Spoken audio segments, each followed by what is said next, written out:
menceritakan kisah seorang pria bernama Hiraku Machio, yang di kehidupan sebelumnya meninggal karena sakit parah. Setelah kematiannya, ia diberi kesempatan oleh sang dewa untuk hidup kembali di dunia lain, dengan tubuh yang sehat serta satu permintaan bebas. Tanpa ragu, Hiraku memilih menjalani kehidupan yang tenang sebagai seorang petani. Di dunia barunya ia dibekali sebuah alat unik bernama alat bertani serba bisa, yang dapat berubah menjadi berbagai alat, seperti cangkul, kapak, dan lain-lain. Dengan alat tersebut, Hiraku mulai membuka hutan, bercocok tanam, serta membangun tempat tinggal sederhana yang perlahan berkembang menjadi sebuah desa kecil. Pada awalnya ia hidup sendirian, tetapi seiring berjalannya waktu kehidupannya mulai berubah. Hiraku kemudian bertemu dengan berbagai makhluk dari ras berbeda, seperti vampir, elf, beastmen, naga, dan ras lainnya. Mereka pun akhirnya tinggal bersama dan membantu Hiraku mengembangkan desa tersebut. Kehadiran mereka membuat desa itu tumbuh menjadi komunitas yang harmonis, meskipun terdiri dari berbagai ras yang berbeda. Seiring waktu, desa kecil itu berkembang menjadi tempat tinggal yang mandiri dalam memenuhi kebutuhan hidup, damai tanpa konflik besar, serta dipenuhi suasana santai dan interaksi yang ringan. Tanpa disadari, Hiraku pun menjadi sosok pemimpin yang dihormati oleh semua penghuni desa, menjalani kehidupan damai yang selama ini ia impikan. Cerita kembali berfokus pada Desa Pohon Besar, sebuah desa yang terasa hidup dan penuh aktivitas dari segala penjuru. Setiap sudutnya menunjukkan kesibukan sekaligus kehangatan para penghuninya. Di pintu masuk, Lasti menyambut para pendatang dengan sikap ramah dan percaya diri. Ia menjelaskan bahwa dirinya bertugas mengurus hubungan diplomasi desa.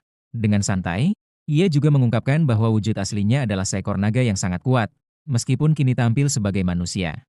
Di sampingnya, Frau Rem, seorang putri bangsawan yang anggun mendampinginya sebagai pemandu, membantu memperkenalkan kehidupan desa kepada para tamu baru.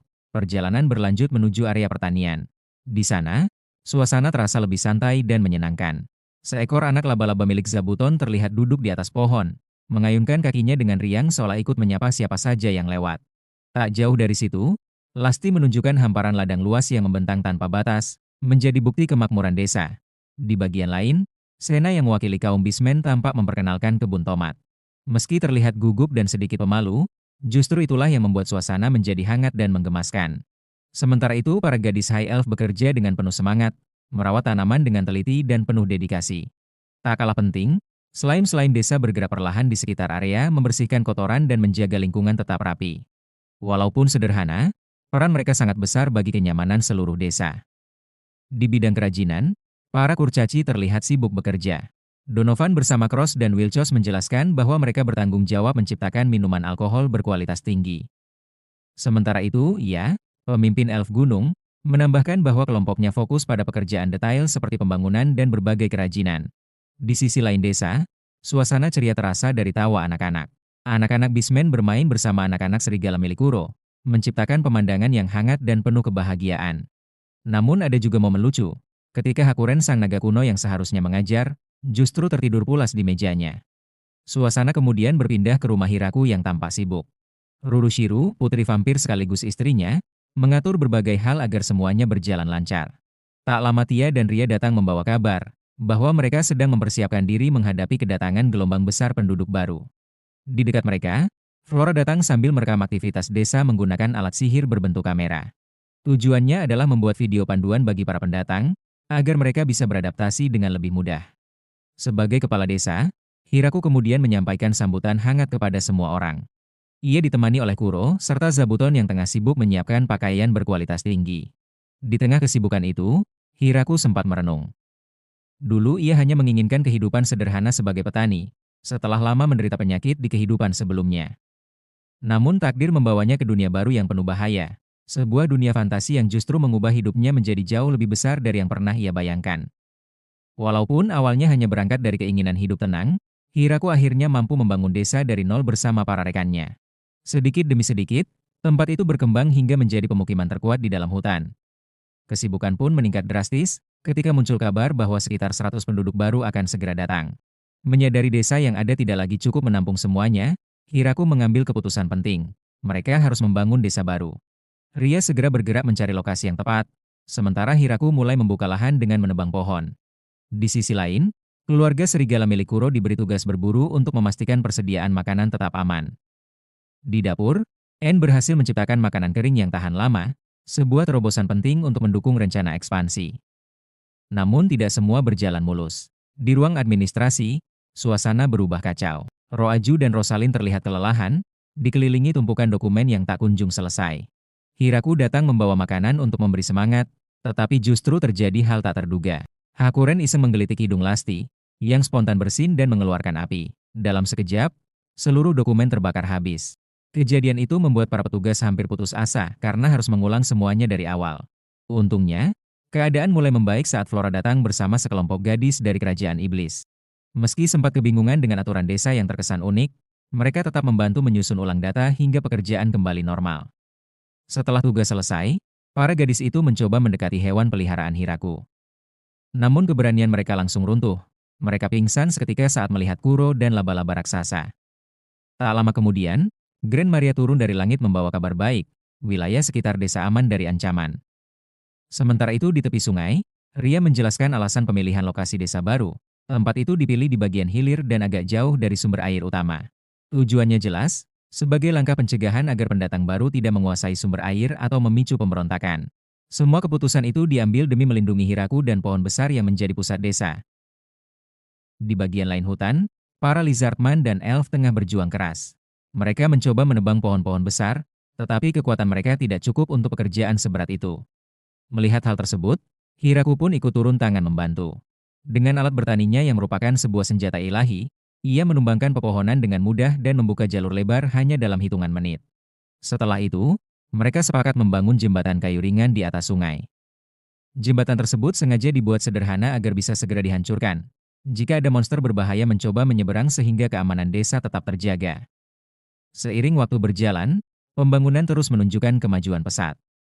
Desa baru pun perlahan mulai terbentuk, menandai babak berikutnya dalam perjalanan mereka. Mereka mulai memasang sistem irigasi, menggali waduk besar sebagai cadangan air, hingga mendirikan bengkel pemotongan kayu yang sudah bisa langsung digunakan. Semua dikerjakan dengan efisien, seolah setiap orang tahu perannya masing-masing. Melihat betapa cepatnya Hiraku bekerja, para lizardman merasa segan.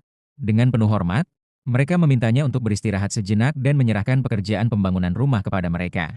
Saat beristirahat di bawah pohon, Hiraku memanfaatkan waktunya dengan santai. Ia menggunakan alat bertaninya untuk memahat sebuah patung kayu berbentuk zabuton. Hasilnya begitu halus dan indah, menunjukkan keahliannya yang luar biasa.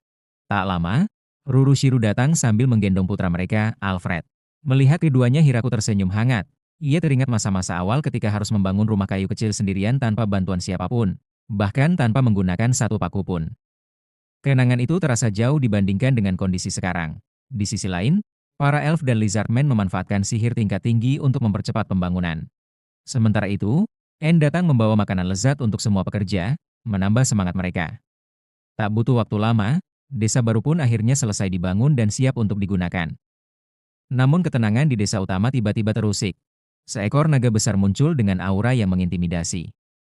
Setelah beberapa saat, naga itu berubah menjadi seorang pria berpenampilan rapi. Dialah Doraimu. Ia segera meminta maaf atas kedatangannya yang mendadak, dan menjelaskan bahwa ia datang karena keadaan darurat.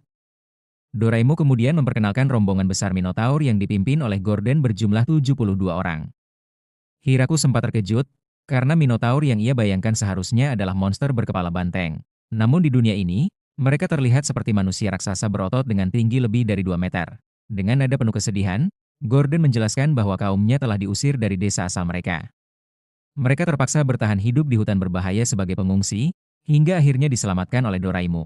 Ketika waktu makan tiba, para pelayan segera menyajikan bubur nasi hangat untuk para Minotaur yang kelaparan.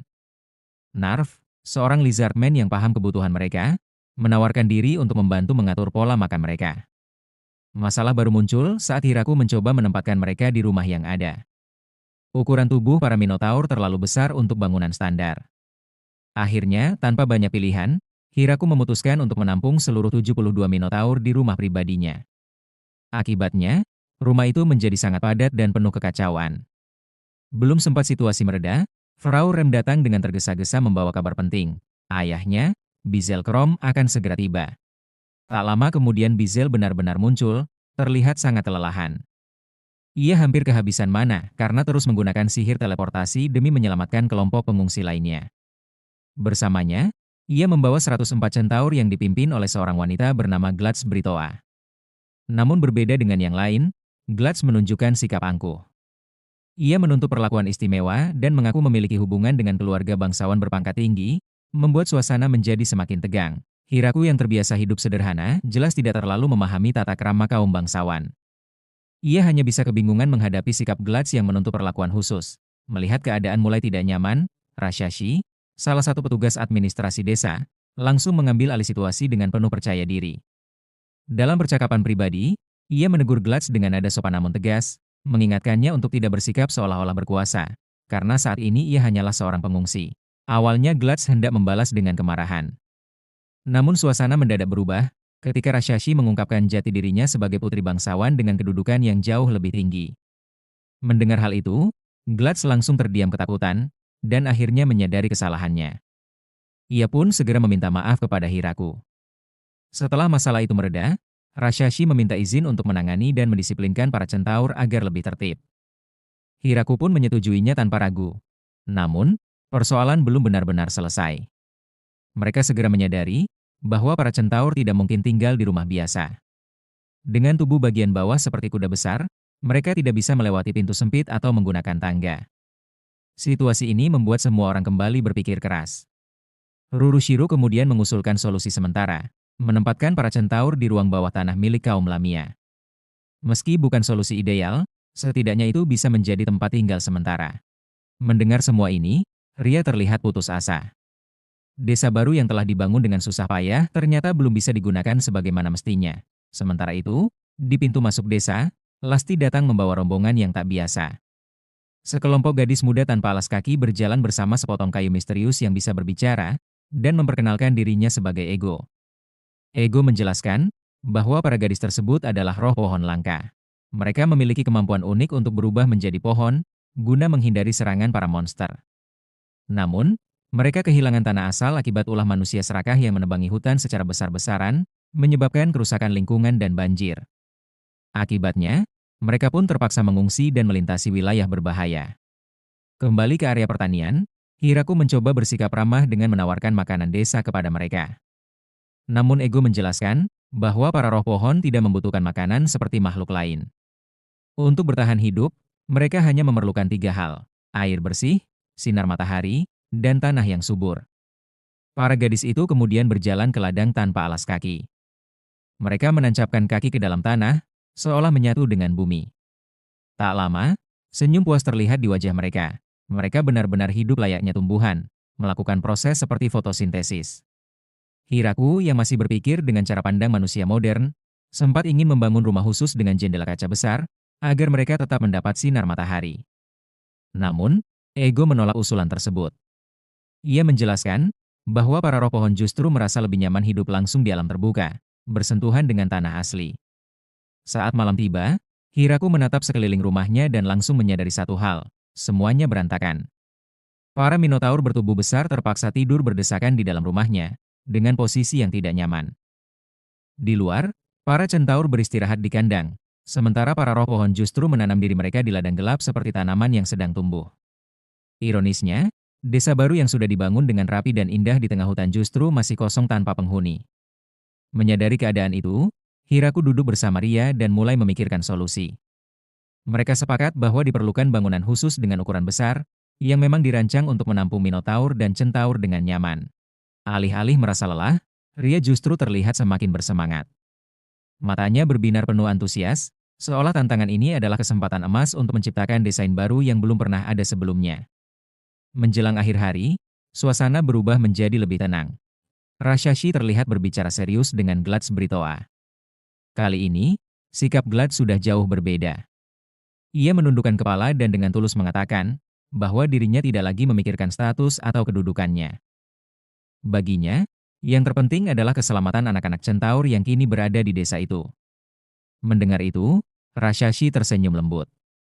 Ia menjelaskan bahwa semua keputusan di desa ini berada di tangan Hiraku, seorang pemimpin yang bijaksana dan berhati baik. Untuk membuat Glatz benar-benar memahami posisi desa tersebut, Rashashi mengungkapkan sebuah fakta yang mengejutkan. Ia mengatakan bahwa bahkan Bizel Krum, yang dikenal luas sebagai salah satu dari 4 jenderal besar Raja Iblis, bersikap sangat rendah hati setiap kali berada di hadapan Hiraku. Ucapan itu seketika membuat Glatz langsung terdiam. Ia akhirnya menyadari bahwa Hiraku bukanlah sosok biasa, melainkan pemimpin dengan pengaruh yang sangat besar. Sejak saat itu, dalam hatinya, ia bertekad untuk selalu bersikap hormat selama tinggal di desa luar biasa tersebut. Cerita dimulai dengan kedatangan sejumlah besar penduduk baru di desa pohon besar. Di antara mereka ada para raksasa bertanduk yang dikenal sebagai Minotaur, serta makhluk setengah manusia dan setengah kuda yang disebut Centaur. Selain itu, ada juga kelompok yang menyebut diri mereka roh hutan Nyunyu Depni. Dengan kehadiran mereka, jumlah penduduk desa kini telah mencapai sekitar 200 orang. Untuk mengatur kehidupan bersama, perwakilan dari setiap ras diundang dalam sebuah pertemuan guna membahas langkah ke depan. Dalam kesempatan itu, Hiraku berbicara langsung dengan para pendatang baru dan meminta maaf, karena desa belum memiliki cukup rumah yang layak untuk menampung semua orang. Ia sebenarnya berharap mereka sudah bisa tinggal bersama sejak awal, tetapi kondisi saat ini belum memungkinkan. Meski begitu, Hiraku menegaskan bahwa mereka tetap akan hidup bersama dan saling membantu apapun yang terjadi. Seorang gadis Centaur kemudian menjawab dengan penuh hormat, bahwa mereka siap melayani dan tetap senang tinggal di sana, bahkan jika harus tidur di tempat yang tidak nyaman. Mendengar itu, Hiraku langsung menenangkan mereka dan mengatakan bahwa hal tersebut tidak perlu. Dia lalu memberi isyarat agar Hiraku bersikap lebih santai dan tidak terlalu formal terhadap para pendatang baru. Hiraku pun setuju, lalu berkata bahwa sekarang mereka semua hidup bersama, sehingga tidak perlu lagi menjaga formalitas yang berlebihan. Ia juga memastikan bahwa setiap kelompok sudah memiliki perwakilan yang akan membantu mengurus kebutuhan mereka. Hiraku kemudian menjelaskan pembagian tugas tersebut. Minotaur akan ditangani oleh Narv, para Centaur akan diurus oleh Latia, sementara roh-roh hutan akan berada di bawah pengawasan Mama, seorang gadis berambut coklat yang dikenal baik hati dan bertanggung jawab. Mengenai tempat tinggal, Hiraku menjelaskan bahwa rumah-rumah yang sudah dibangun di desa dirancang untuk manusia biasa, sehingga tidak cocok bagi para pendatang baru yang memiliki ukuran tubuh jauh lebih besar. Oleh karena itu, diputuskan untuk membangun pemukiman terpisah yang khusus dirancang untuk Minotaur dan Centaur. Lokasi pembangunan sudah ditentukan, tetapi masih banyak pekerjaan yang harus dilakukan, seperti membuka lahan, membangun jalan, serta membuat saluran irigasi.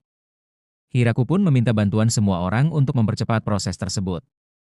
Tiba-tiba, 2 gadis berubah menjadi naga besar, satu berwarna abu-abu dan satu lagi berwarna hijau, dan kini mereka bersiap untuk membantu pembangunan. Hiraku segera mengingatkan mereka agar tidak membakar hutan, melainkan cukup membantu membuka jalan ke arah barat laut sesuai rencana. Dengan kekuatan luar biasa, mereka membelah tanah seolah-olah memotong kue, dan dalam waktu kurang dari 10 detik, 2 jalur jalan sudah terbentuk. Melihat itu, Hiraku sangat terkejut sekaligus khawatir, lalu memperingatkan mereka agar lebih berhati-hati, karena kekuatan tersebut bisa saja menghancurkan seluruh hutan jika tidak dikendalikan. Setelah itu, Hiraku kembali bersama para Minotaur dan Centaur untuk menjelaskan tahap pekerjaan berikutnya. Mereka pun mulai bekerja dengan sangat cepat, menebang pohon, menggali tanah, dan membangun berbagai fasilitas dengan tenaga dan kemampuan masing-masing. Di sisi lain, terlihat Anna yang sedang membawa beberapa pakaian untuk seorang anak kecil. Meskipun ukurannya masih sedikit kebesaran, ia yakin pakaian itu akan segera pas seiring pertumbuhan anak tersebut.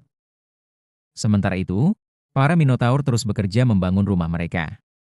Karena tubuh mereka sangat tinggi, rumah yang dibuat hanya memiliki 1 lantai, tetapi dengan langit-langit yang sangat tinggi agar sesuai dengan ukuran mereka.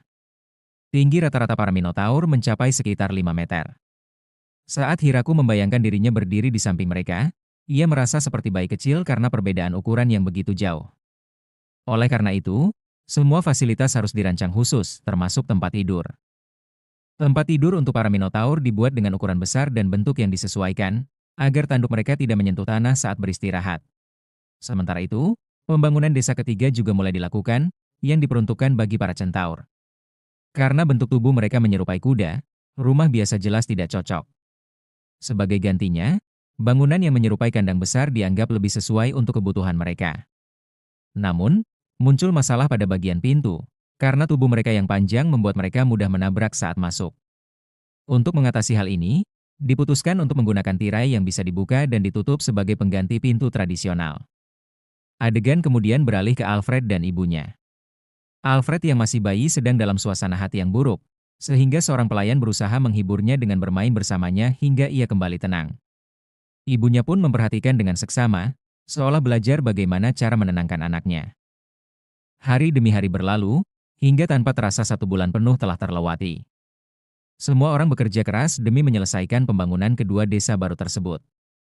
Setelah pekerjaan utama hampir rampung, Hiraku dan kelompoknya mulai memikirkan berbagai persiapan tambahan sebelum musim dingin tiba, termasuk merancang detail akhir dan menentukan nama untuk masing-masing desa. Hiraku sempat mengusulkan nama sederhana seperti Desa Atas, Desa Tengah, dan Desa Bawah, atau mungkin Desa Pertama, Kedua, dan Ketiga, sebagai penamaan sementara. Dia kemudian memberikan saran agar Desa Pertama tetap tidak diberi nama untuk saat ini, sementara Desa Kedua dan Ketiga sudah sebaiknya memiliki pemimpin. Gordon diusulkan menjadi wali kota Desa Kedua, dan Gerwald menjadi wali kota Desa Ketiga.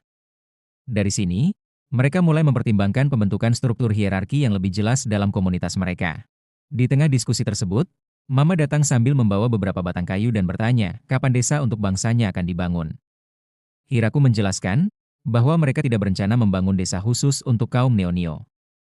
Mendengar itu, Mama menjadi sedih dan kecewa, merasa bangsanya kurang beruntung dan akan kesulitan bertahan. Bahkan daun-daun di tubuhnya mulai layu saat ia hendak pergi. Namun, Hiraku segera menghentikannya dan meminta Mama untuk mendengarkan penjelasannya terlebih dahulu. Ia kemudian mengungkapkan rencananya, karena kaum Neonio lebih cocok menetap di satu tempat, mereka justru akan ditempatkan di lokasi-lokasi penting di seluruh desa.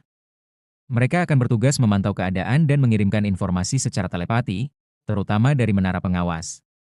Selain itu, kemampuan komunikasi mereka yang luar biasa juga dapat dimanfaatkan untuk membantu penerangan desa di malam hari.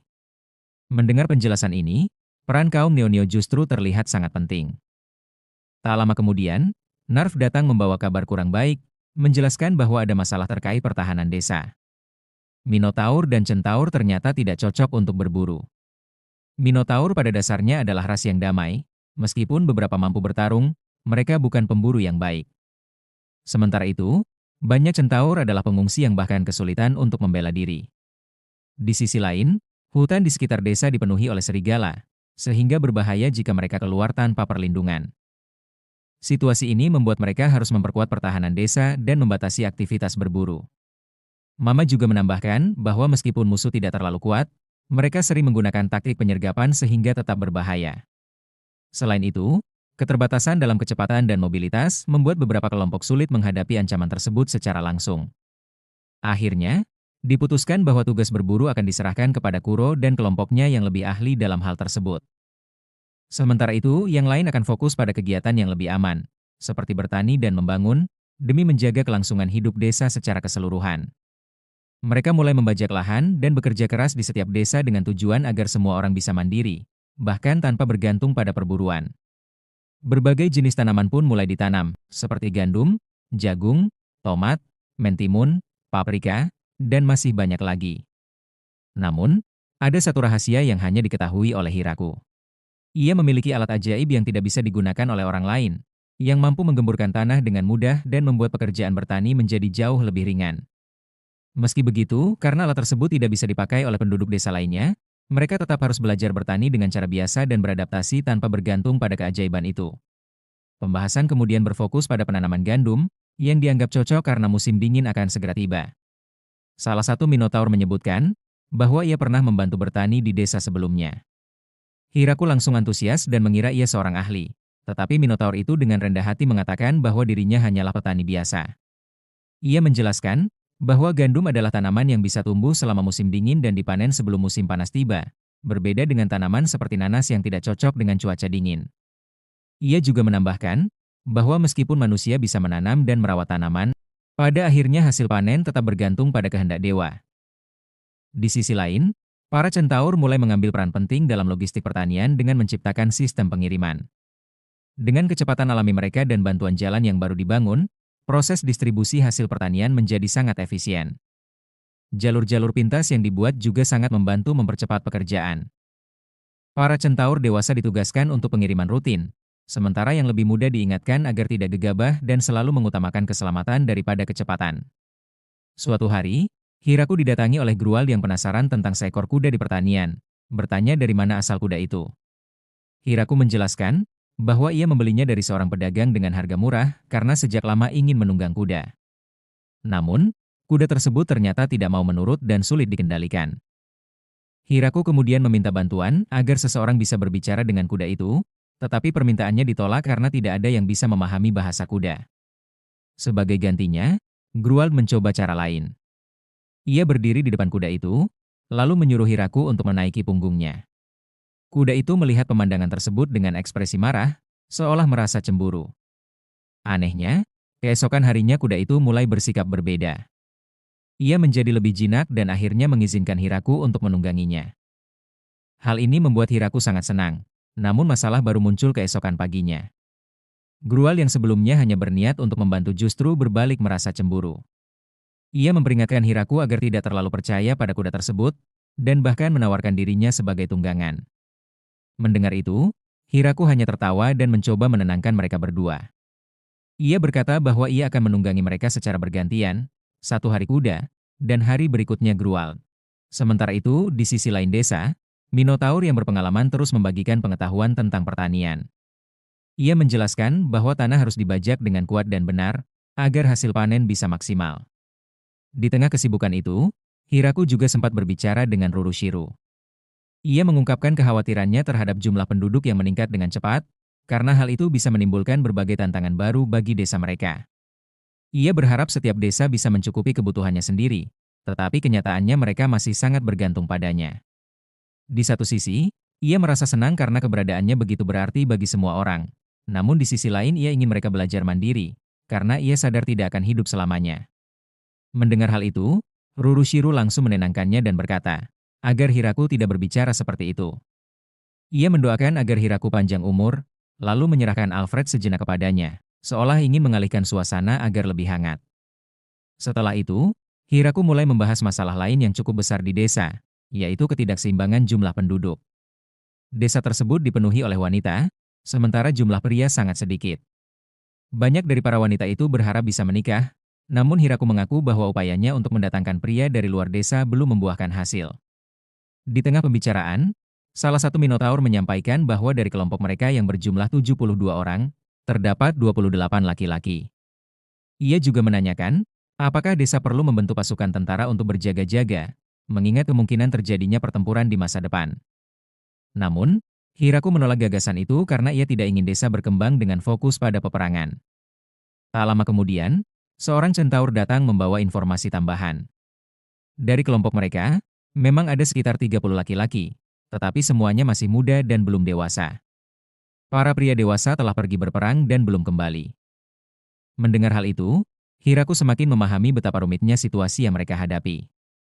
Sebagai solusi, Hiraku kemudian mengusulkan kemungkinan pernikahan antar ras, bertanya apakah hal tersebut memungkinkan. Gruwald menjelaskan bahwa meskipun tidak umum, hal itu tetap bisa terjadi, walaupun mungkin tidak mudah untuk dijalani. Namun, tiba-tiba suasana menjadi canggung ketika Gruwald secara langsung menawarkan diri untuk menikah dengan Hiraku. Ia mengatakan bahwa dirinya siap melakukan apapun dan melayani Hiraku sepenuh hati. Mendengar hal itu, Hiraku langsung terkejut dan dengan cepat menolaknya. Ia menegaskan bahwa ia tidak bermaksud seperti itu dan merasa hal tersebut tidak pantas. Percakapan pun berakhir dengan suasana yang sedikit kikuk, sekaligus menutup rangkaian kejadian hari itu. Musim dingin datang lebih cepat dari biasanya, membuat seluruh penduduk desa berhenti dari aktivitas bertani dan mulai menikmati suasana perayaan. Mereka hidup dari persediaan makanan yang sudah dikumpulkan sebelumnya. Namun, karena semakin banyak desa yang bergabung, jumlah orang yang harus diberi makan pun meningkat, dan Hiraku mulai khawatir apakah persediaan itu akan mencukupi. Kekhawatiran itu sedikit mereda, ketika Rashashi dan Narf datang membawa kabar. Ternyata, para penduduk desa baru makan jauh lebih sedikit dari yang diperkirakan. Jika keadaan ini terus berlanjut, justru akan ada banyak makanan yang terbuang sia-sia. Hiraku sebenarnya sudah menyuruh semua orang untuk tidak berhemat karena stok masih melimpah, tetapi mereka tetap menahan diri. Setelah berpikir sejenak, Hiraku akhirnya menyarankan agar semua orang didorong untuk segera menghabiskan daging dan sayuran sebelum membusuk. Rashashi dan Narf setuju, karena ide itu terdengar masuk akal. Di tengah pembicaraan itu, Hiraku menyadari bahwa Mamu terlihat murung. Awalnya ia mengira para Daphne sedang membutuhkan sesuatu, tetapi Mamu justru menjelaskan sebaliknya. Mereka tidak pernah membutuhkan apapun, tidak butuh makanan tambahan atau perawatan khusus. Hal itu justru membuat Mamu kesal, karena ia ingin merasa berguna dengan merawat mereka, tetapi tidak pernah mendapat kesempatan. Narv kemudian menambahkan bahwa sebenarnya ada satu permintaan dari para Minotaur kepada para Daphne. Mereka meminta para Daphne untuk mengenakan pakaian saat berada di luar. Mendengar itu, Mamu langsung bereaksi dan mengakui bahwa mereka memang kadang lupa keluar rumah dengan pakaian lengkap. Ia pun berjanji akan mengingatkan semuanya. Menjelang sore, Hiraku memutuskan untuk membuat macai dengan cara tradisional menggunakan lesung dan alu. Ketika para gadis melihatnya, mereka terkejut karena belum pernah melihat metode seperti itu sebelumnya.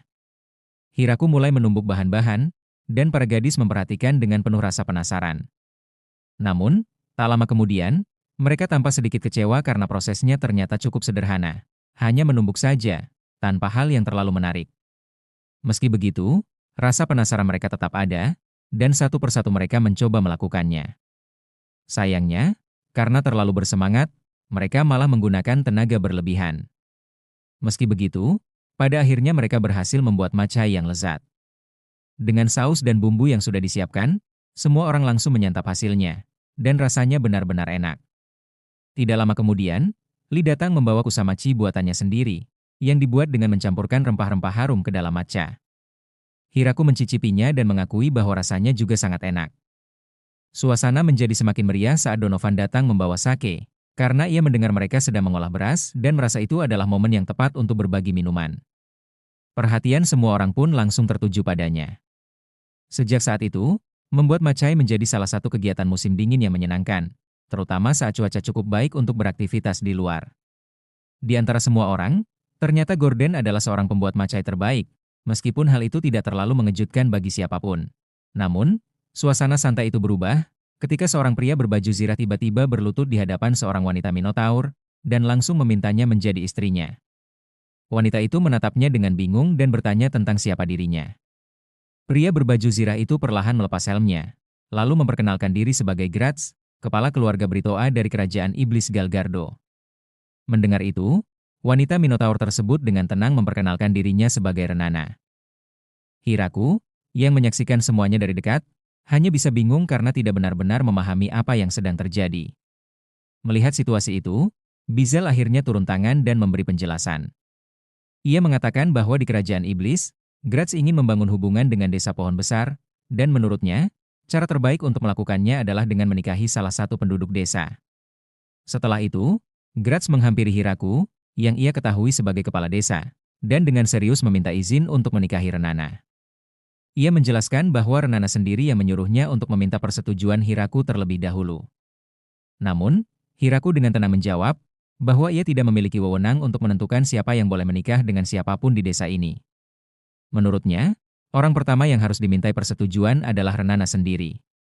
Jika Renana setuju, maka tidak ada alasan untuk melarang pernikahan itu. Mendengar jawaban tersebut, semua mata langsung tertuju pada Renana. Ia hanya tersipu malu tanpa berkata apa-apa, tetapi reaksinya sudah cukup untuk menunjukkan bahwa ia tidak menolak. Dari situ, semua orang memahami bahwa kesepakatan telah tercapai. Beberapa waktu kemudian, saat Gratz kembali ke kerajaan iblis, ia mulai sangat merindukan Renana. Ia juga merasa gelisah membayangkan jika ada pria lain yang mencoba merebutnya. Tanpa ragu, ia pun mengambil keputusan besar, mengundurkan diri dari posisinya sebagai salah satu jenderal utama, agar bisa kembali dan hidup bersama Renana. Meski ia sadar keputusan itu tergesa-gesa dan impulsif, ia tidak peduli. Baginya, cinta lebih penting dari segalanya. Sementara itu, di desa, Hiraku sedang memikirkan cara untuk membuat macai menjadi lebih menarik. Dari situlah muncul ide untuk menggunakan rumput laut kering. Para gadis di desa belum pernah mendengar bahan tersebut, sehingga mereka tidak tahu seperti apa bentuk atau rasanya. Namun, ketika Hiraku menjelaskan bahwa rumput laut tumbuh di pantai, mereka langsung terpikir satu orang yang mungkin bisa membantu, Michael. Beberapa hari kemudian, Michael datang ke desa sambil membawa persediaan rumput laut. Ia mengucapkan terima kasih kepada Hiraku atas kerjasama yang terus berlanjut. Hiraku menenangkannya dan mengatakan tidak perlu terlalu formal. Michael kemudian menunjukkan satu tong rumput laut yang dibawanya, sambil mengakui bahwa bahan itu sebenarnya bukan makanan umum bagi mereka, jadi ia tidak sepenuhnya yakin apakah itu yang dimaksud Hiraku. Namun, begitu melihat isi tong tersebut, Hiraku langsung memastikan bahwa itu memang yang ia butuhkan. Ia pun mulai mengolah rumput laut tersebut dengan cara menghancurkannya menjadi pasta, lalu membentuknya menggunakan cetakan persegi. Setelah selesai, ia berhasil membuat lembaran pembungkus dari rumput laut. Melihat hasilnya, Michael benar-benar terkejut. Ia tidak menyangka jika rumput laut bisa diolah menjadi bentuk seperti itu. Sena kemudian bertanya, apakah pembungkus tersebut bisa langsung dimakan begitu saja? Hiraku menjelaskan bahwa belum, lembaran itu harus dipanaskan terlebih dahulu di atas api agar menjadi renyah dan lebih mudah dicerna. Setelah dipanaskan, Hiraku membungkus macai dengan lembaran rumput laut tersebut dan menggigitnya. Seketika, ekspresi lega muncul di wajahnya. Rasa itu mengingatkannya pada kualitas macai yang pernah ia kenal di kehidupan masa lalunya. Para gadis yang melihat reaksinya menjadi penasaran, meskipun mereka masih ragu rasanya bisa seenak itu. Hiraku kemudian membagikan potongan macai panggang yang sudah dibungkus rumput laut kepada mereka. Setelah mencobanya, semua langsung setuju bahwa rasanya memang sangat enak.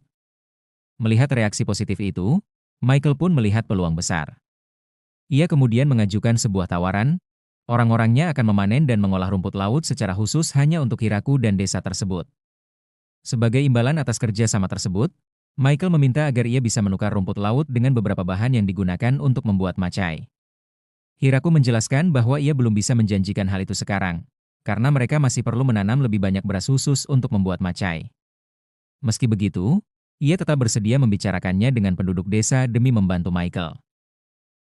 Mendengar jawaban itu, Michael merasa cukup puas, walaupun sebenarnya ia punya tujuan lain, mencari peluang baru untuk menghasilkan keuntungan. Malam harinya, Hiraku mengajari para gadis cara membuat sushi. Ia cukup terkejut melihat betapa cepat mereka memahami prosesnya. Setelah selesai dan semua duduk untuk makan, Flora mengakui bahwa awalnya ia merasa terganggu oleh bau sushi, tetapi setelah mencicipinya, ia justru menyukai rasanya. Hiraku kemudian menjelaskan bahwa penggunaan cuka dalam sushi berfungsi untuk menjaga makanan tetap segar, terutama jika disimpan dalam kotak makan. Saat para gadis bertanya alasannya, ia menjelaskan bahwa cuka dapat membantu membunuh bakteri. Seiring waktu, musim dingin pun perlahan berakhir. Salju mulai mencair, meskipun udara dingin masih terasa di beberapa hari.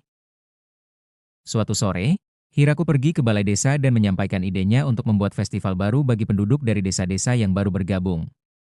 Ia mencoba mengusulkan beberapa konsep, tetapi para gadis hanya menatapnya dengan bingung, tidak mengerti mengapa hal-hal seperti itu perlu dirayakan. Hiraku pun menyadari bahwa ide-idenya berasal dari pengalaman hidupnya di Jepang, sehingga wajar jika tidak cocok dengan budaya mereka. Sebagai gantinya, para gadis mulai menceritakan berbagai festival yang mereka kenal. Namun, Hiraku sama sekali tidak memahami penjelasan mereka.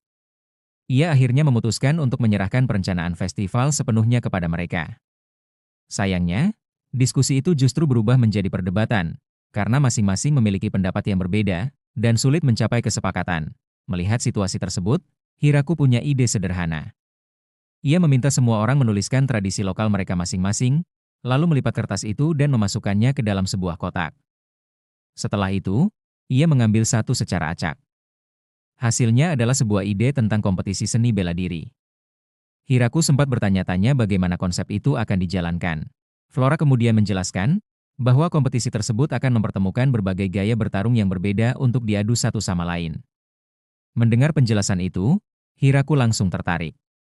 Ia menganggap ide tersebut sangat bagus, dan menyarankan agar mereka segera mulai merencanakan festival tersebut. Seminggu kemudian, musim semi tiba. Seluruh penduduk desa Pohon Besar mulai berlatih dengan serius untuk menghadapi kompetisi seni bela diri yang akan datang. Hiraku merasa terkejut melihat betapa besar usaha dan kesungguhan mereka dalam mempersiapkan diri. Suatu hari, saat Hiraku masuk ke dalam bangunan, ia bertemu dengan Hakuren. Hakuren mengatakan bahwa ia ingin ikut berlatih dan berpartisipasi dalam kompetisi, karena sejak tiba di desa, ia belum pernah menggunakan kekuatan penuhnya. Mengetahui betapa besar dan berbahayanya kekuatan Hakuren, Hiraku langsung khawatir. Ia pun mencoba mencegahnya untuk ikut sebagai petarung, dan membujuknya agar menjadi wasit saja. Tak lama kemudian, Lasti datang dan menyatakan bahwa ia juga ingin ikut bertanding. Hiraku semakin cemas, karena ia tahu Lasti sama berbahayanya. Dengan cepat, ia mengusulkan solusi. Hakuren dan Lasti tidak perlu menjadi peserta, melainkan bertindak sebagai wasit. Ia menjelaskan bahwa kompetisi memang membutuhkan dua wasit, dan mereka sangat cocok untuk peran tersebut. Hakuren dan Lasti akhirnya setuju menjadi wasit, namun mereka tetap ingin bertarung. Dengan terpaksa, Hiraku pun membuat kompromi dengan mengizinkan mereka melakukan pertarungan simulasi terpisah di luar kompetisi utama. Setelah itu, Haraku mulai merancang arena turnamen. Ia membangun panggung pertarungan di tengah, lengkap dengan tempat duduk bergaya stadion untuk para penonton. Selain itu, ia juga menambahkan area toko dan restoran, agar acara terasa seperti festival bagi seluruh desa. Beberapa hari kemudian, hari kompetisi pun tiba. Penduduk desa Pohon Besar berkumpul dengan penuh semangat. Acara ini semakin meriah karena kehadiran tamu-tamu istimewa, termasuk Raja Iblis Galgardo dan putrinya, Yuri, yang datang untuk menyaksikan pertandingan.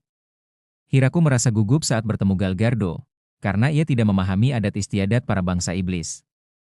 Namun, Yuri menyadari hal itu dan meminta ayahnya untuk bersikap santai.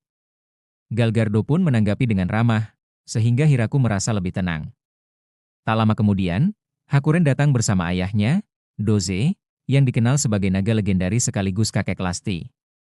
Hiraku menyapanya dengan sopan dan merasa lega karena Doze ternyata sosok yang ramah. Akhirnya, kompetisi bela diri dimulai, semua penonton dipenuhi antusiasme. Hiraku menjelaskan aturan pertandingan, para peserta akan diundi untuk bertarung 1 lawan 1. Kemenangan bisa diraih dengan menjatuhkan lawan keluar ring, atau menghancurkan ikat kepala lawan. Ikat kepala tersebut mengandung sihir pelindung, dan akan terurai jika menerima serangan telak. Pertandingan pertama mempertemukan Rosalin dan Mamu. Pertarungan mereka berlangsung sangat cepat hingga sulit diikuti. Hiraku memperhatikan dengan serius, dan terkejut melihat kemampuan dan teknik tingkat tinggi antar keduanya. Mamu menyerang dengan agresif, namun karena terlalu fokus menyerang, ia sempat lengah. Rosalin memanfaatkan celah yang muncul dan berhasil mendaratkan pukulan telak, sehingga memenangkan pertandingan. Namun setelah itu, ia merasakan cedera yang cukup serius dan segera meminta untuk dibawa ke tabib. Pertandingan berikutnya mempertemukan Grual dan Roaju. Grual yang terlalu percaya diri menyerang dengan kekuatan penuh. Namun, karena terlalu memaksakan diri, ia justru kehilangan kendali dan tanpa sengaja keluar dari ring. Akibatnya, Roaju dinyatakan sebagai pemenang. Masih ada bagian kedua, yaitu turnamen prajurit, yang segera dimulai. Tak lama kemudian, turnamen prajurit resmi diumumkan.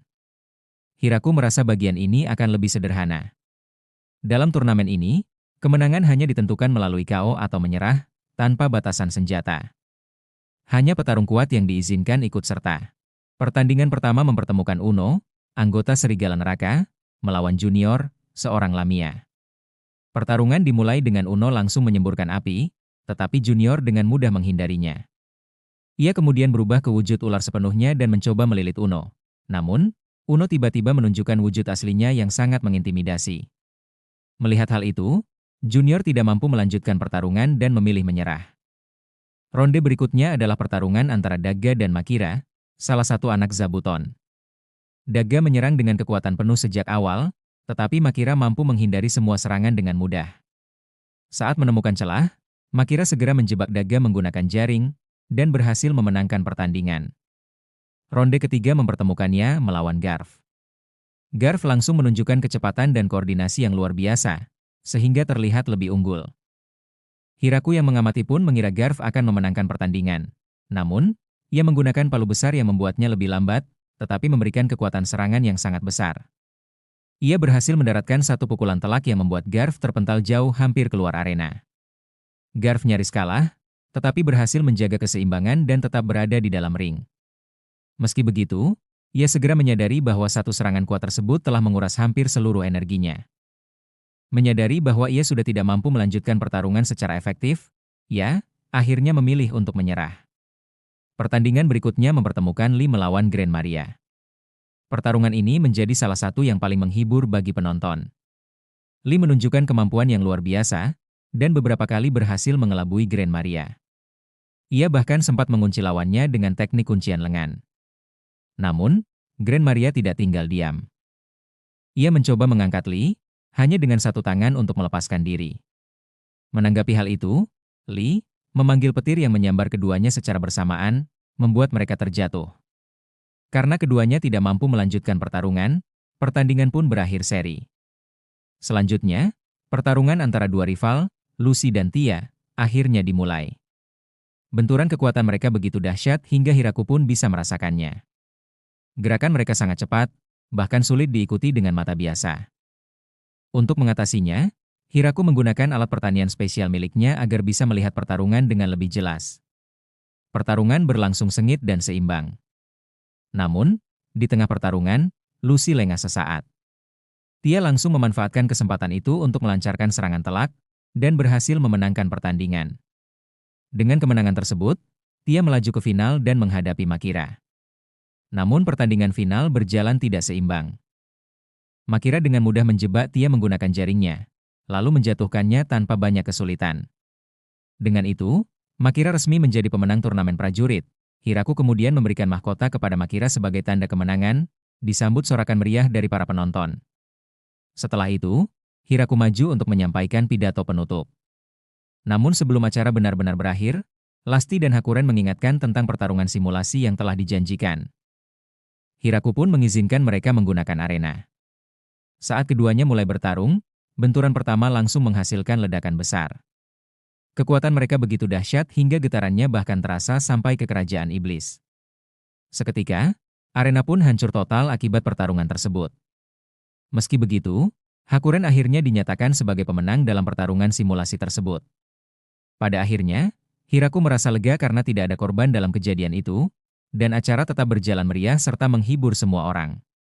Ketika Lasti bertanya kapan turnamen berikutnya akan diadakan, Hiraku hanya melihat arena yang telah hancur, lalu menjawab bahwa turnamen berikutnya tidak akan diadakan dalam waktu dekat.